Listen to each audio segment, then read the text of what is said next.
I'm joined now by Phil Van Stockham, who served as an alternate juror on the Steinle trial. Phil, thanks for being here tonight. Good to have you with us. I just want to start by, you weren't aware that he was a 7-time convicted felon and that he had been kicked out of the country 5 times and managed to make his way back in, or that ICE had asked for him to be detained and that he was let go from a San Francisco holding area. You weren't aware of any of that, right? None of that was discussed during the trial. We were told at the beginning of the trial that immigration was not at issue in this trial. It did not pertain to the evidence or the law surrounding the specific charges that were at issue. All right. The thing that I think was the most shocking to most of us who watched this whole process was, the first-degree, the second-degree murder charges went by, but the involuntary manslaughter was the one that is really hard to understand. And I'd like you to tell us why you think the jury went the way it did. And you did not cast a final vote because you were an alternate. But the way it was charged to all of you was that it had to meet 2 requirements for involuntary manslaughter: a crime that was committed in the act that caused the death, and that existed because he had possession of a felony firearm.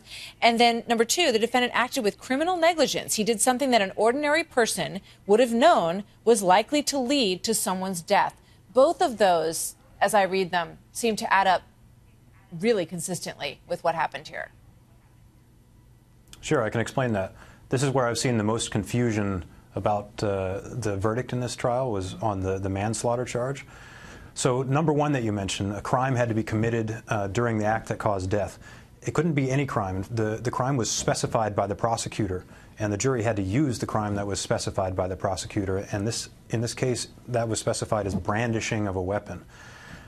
When that was read to us in the jury instructions at the end of the trial, right before the closing arguments, I think that was the first time that we'd heard the word brandishing during this 5-week trial. There was no evidence of brandishing. Brandishing means waving around in a threatening manner. There's no evidence that the defendant did that, and there's no testimony, no witnesses even. So you think that was an error on the part of the prosecution, that they were so specific in their description of it, because a crime committed in the act of causing the death is much broader than that. So, you think that was a mistake? Well, I assume that they were required to be specific. I'm not a legal expert, so I don't know why they chose brandishing specifically as opposed to something else like illegal possession of a firearm. But they may have been restricted in that. I just can't say. But from the perspective of a juror, that made it a non-starter for the manslaughter charge. The jury just simply could not lawfully convict him of that charge as it was written. Yeah.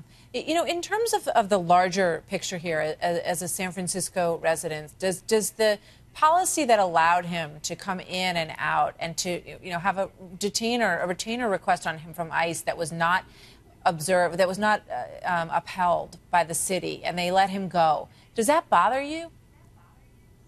Well, first of all, none of that was at issue in the case, and I don't have any special information that your viewers don't have about that. I actually haven't really thought about it all that much. We had to keep it out of our minds during the trial, and the jurors did a really good job of that, I think. And so, my opinion about that is no more informed or better than anyone else's. All right. Phil, thank you very much. I know it's been a long haul, and we thank you for the participation that you took in the legal process that we all live under and are part of, and I appreciate you speaking with us tonight. Thank you very much. You're welcome.